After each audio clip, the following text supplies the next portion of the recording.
Bismillahirrahmanirrahim. Assalamualaikum warahmatullahi wabarakatuh. Anak-anak kelas 8, kembali kita bertemu dalam pembelajaran agama Islam dalam bab menghindari minuman keras, judi, dan pertengkaran.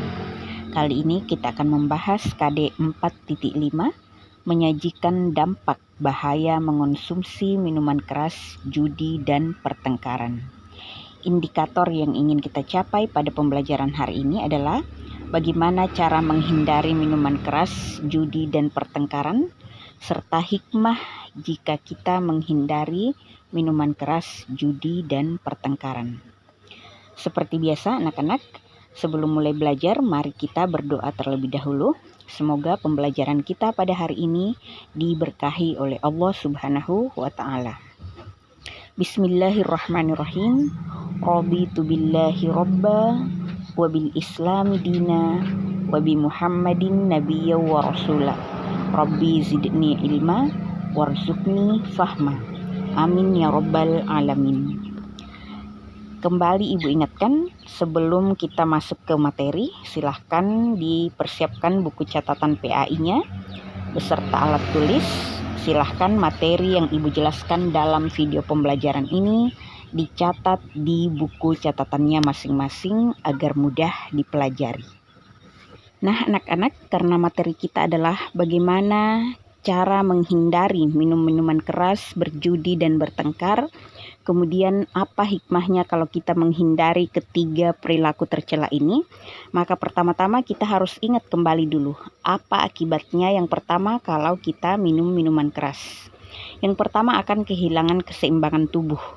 Kita lihat sendiri ya, di dalam kehidupan keseharian, di televisi, di berita, orang yang minum minuman keras itu pasti akan mabuk, atau dalam bahasa kita sehari-hari teler. Dia akan kehilangan keseimbangan tubuhnya karena zat dalam minuman keras ini memang kegunaannya adalah untuk menghilangkan kesadaran. Dia akan pusing, lalu merasa gembira. Kalau bahasa anak muda akan fly ya pada saat mengonsumsi minuman keras ini. Kulitnya jadi memerah saking panas dan berpengaruhnya minuman keras, makanya dia disebut minuman keras ya. Kemudian perasaan sama ingatannya mulai tumpul, tidak berfungsi. Lalu kalau dosis tinggi dia bisa tidak terkontrol, kendali dirinya berkurang, mungkin dia mau menyakiti dirinya sendiri, menyakiti orang lain. Kemudian denyut jantung dan pernafasan menjadi lambat. Jadi itu yang membuat mereka jadi seperti gila saat sakau. Misalnya ya, kalau mereka sudah sangat kecanduan dengan minuman keras ini, maka itu akibat-akibat efek-efeknya itu akan melanda mereka sehingga mereka menjadi mau gila mau mati rasanya ya. Kemudian selera makan akan hilang dan mereka memang akan kekurangan makan, tidak mau makan karena maunya mengonsumsi lagi dan lagi ya. Jadi itulah buruknya kalau seseorang kecanduan sesuatu yang negatif. Selanjutnya adalah judi. Judi ini adalah perilaku tercela yang dilarang dalam agama Islam. Sudah kita bahas juga di minggu lalu. Kenapa judi ini dilarang, diharamkan dalam Islam? Salah satunya adalah karena judi, aktivitas berjudi itu menjadikan seseorang menjadi malas bekerja. Karena apa? Karena dia terbuai harapan semu bahwa dia akan mendapatkan keuntungan dengan jalan pintas. Hanya dengan berjudi, hanya dengan bermain domino, hanya dengan bermain dadu, dia akan mendapatkan uang yang banyak misalnya ya. Nah, larangan untuk berjudi ini salah satunya ada dalam hadis riwayat Muslim. Barang siapa yang bermain dadu, maka ia seakan-akan telah mencelupkan tangannya ke dalam daging dan darah babi. Nah, sebagaimana babi ini adalah najis berat ya untuk umat Islam. Jadi kalau bermain dadu, dalam hal ini berjudi ya, maka dia seakan-akan mencelupkan tangannya ke dalam najis beratnya babi, yaitu ke dalam darahnya, ke dalam masakan dagingnya ya. Berarti kan perlu kita cuci baik-baik ini tangan kita kalau kita celupkan ke dalam najis berat. Yang ketiga adalah pertengkaran. Perbuatan ini sia-sia dan menjurus pada dosa. Sebab apa? Karena dia merusak silaturahmi dan hubungan persaudaraan. Jadi pertengkaran di sini maksudnya terhadap siapapun ya, apakah bertengkar dengan teman, saudara, orang tua, pemimpin dan sebagainya. Nah, sekarang kita akan melihat bagaimana cara kita supaya bisa menghindari minuman keras. Yang pertama adalah lebih selektif dalam memilih teman bergaul dimanapun kita berada. Jadi salah satu nasihat ulama mengatakan, kalau mau menilai seseorang itu, lihatlah temannya. Kalau mau tahu orang itu baik atau tidak, dia itu berteman sama siapa. Kalau dia berteman sama anak soleh yang rajin pergi sholat, rajin pergi mengaji di TPQ, insya Allah dia juga anak yang soleh, ya kan? Kalau dia berteman dengan anak yang rajin mengerjakan tugasnya di sekolah, anak yang on time mengerjakan tugas, maka insya Allah dia akan ketularan rajin mengerjakan tugas, rajin bersekolah. Tapi sebaliknya, kalau dia berteman dengan pengangguran yang kerjaannya trek-trekan, balap-balapan motor misalnya, otomatis dia pasti akan ikut balap-balap motor. Minimal kalau dia tidak berani naik motornya sendiri, dia pasti ikut membonceng di belakang atau nonton di situ, ya kan? Nah, di situ bukti bahwa seseorang itu dinilai dari salah satunya adalah dari temannya, dengan siapa dia bergaul.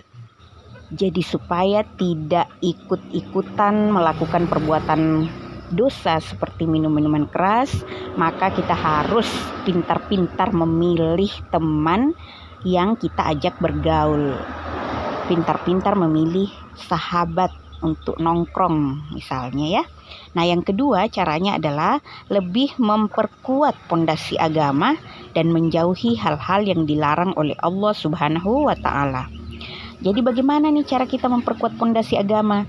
Tentu dengan mengetahui apa perintah-perintah Allah. Yang paling utama adalah sholat. Nah, kalau kita sudah menjaga sholat 5 waktu, kata Allah kan apa? Sholat itu akan mencegah dari perbuatan keji dan mungkar. Jadi kalau kalian sholatnya sudah lengkap 5 waktu sehari semalam, sepanjang waktu tidak bolong-bolong, insya Allah kalian akan selalu termotivasi untuk selalu berbuat baik. Kenapa? Karena sholatnya sudah dapat nilai 100 misalnya. Otomatis dia akan merasa malu nih untuk melakukan perbuatan tercela. Masa aku sholat 5 kali sehari, ngaji tiap hari, tapi sambil minum minuman keras, kan malu sama diri sendiri, ya kan? Nah, itu pertama, pasti malu sama diri sendiri kalau kita selalu melaksanakan perintah Allah, kemudian mau juga melakukan hal-hal yang dilarang. Tidak mungkin kita lakukan dua-duanya. Ya, jadi mudah-mudahan kita itu selalu berjalannya di jalan yang lurus, sebelah kanan yang mengarah kepada keridaan Allah Subhanahu wa taala. Lanjut, kita harus selalu mendekatkan diri kepada Allah dengan ketakwaan dan keimanan. Jadi, laksanakan semua perintahnya dan jauhi semua larangan-larangannya. Lalu memperbanyak membaca buku dan mencari informasi betapa berbahayanya minuman keras ini, ya. Jadi kita harus selalu menuntut ilmu lebih banyak lagi supaya kita tahu, oh ternyata Allah mengharamkan khamar ini karena ada efek-efek negatifnya. Ada hal-hal yang tidak baik di dalamnya. Jadi kalau kita semakin banyak belajar, akan semakin banyak tahu bahwa semua perintah Allah dan semua larangan Allah itu ada maksudnya, ada hikmahnya. Nah, cara menghindari perjudian dan pertengkaran, tanamkan dalam diri bahwa kita harus selalu berperilaku benar. Yang dicintai Allah itu adalah orang yang berada di jalan benar. Ya, kemudian biasakan untuk selalu jujur, hindari berbohong atau berdusta kepada diri sendiri, kepada Allah, kepada orang tua, kepada guru. Kita harus selalu memelihara sikap jujur supaya tidak usah bertengkar sama orang lain, supaya jangan sampai kita jatuh ke lubang perjudian misalnya ya. Kemudian kita menghindari perbuatan-perbuatan tidak konsisten. Hari ini bilang A, besok bilang B, nanti marah temannya. Nah, itu kan bisa memicu pertengkaran. Makanya harus dihindari perbuatan-perbuatan ini karena akan menjauhkan kita dari perilaku-perilaku negatif seperti minuman keras, judi, dan bertengkar ini. Kemudian selanjutnya silahkan dibaca dulu dan dicatat di buku catatannya. Cara-cara menghindari minuman keras, judi, dan pertengkaran. Masih ada beberapa materi tentang ini di depan ini ya. Jadi silakan dicatat dan dibaca baik-baik.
Itu tadi cara-cara menghindari minuman keras, berjudi, dan bertengkar.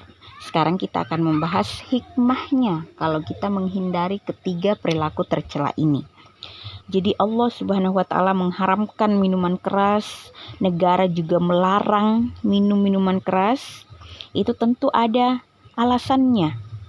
Jadi supaya masyarakat ini terhindar dari kejahatan yang dilakukan oleh orang yang sedang terpengaruh minuman keras atau narkoba.